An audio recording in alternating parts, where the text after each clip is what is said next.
Water.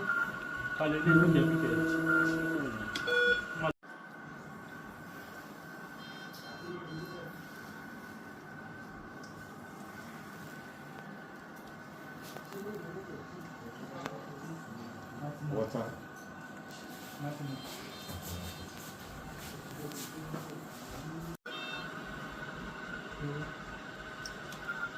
Floor. So we are using a pinpoint there. Can you see the floor?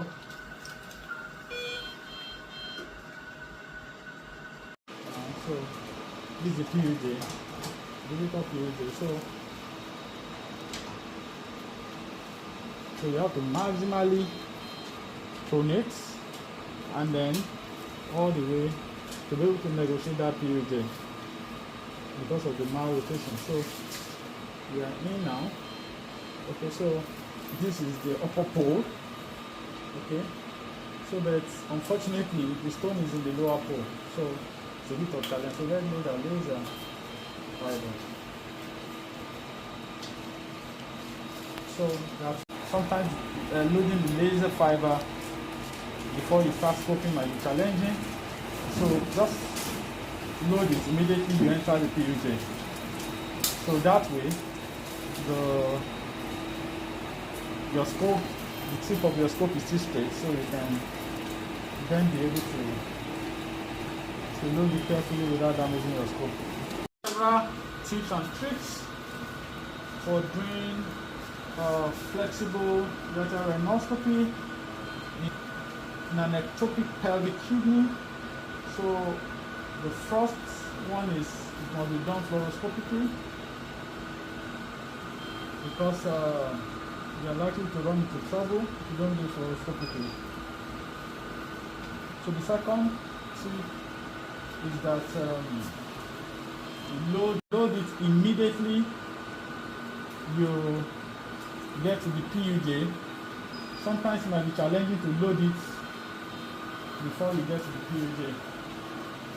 Okay, because you have to go maximally to be able to get to where you are going. So, and sometimes that is not feasible with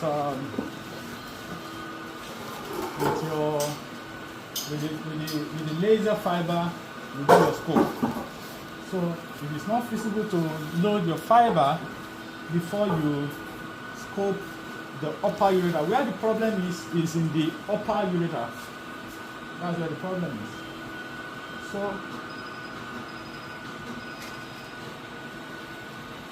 if you can load it before, if it works, fine.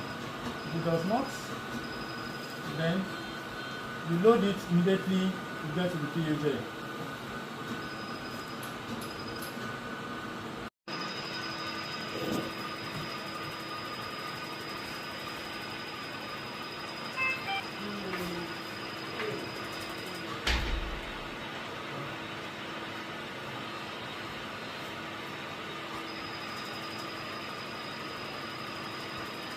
Almost full. Okay. The complete section of my scope on itself. Okay. I can even see my scope. Where I show, you can see my scope on itself.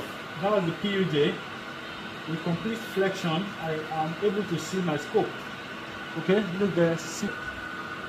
So maximum flexion.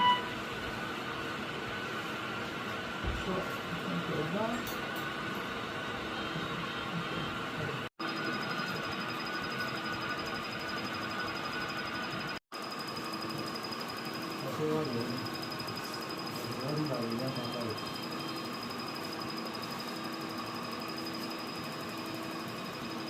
So,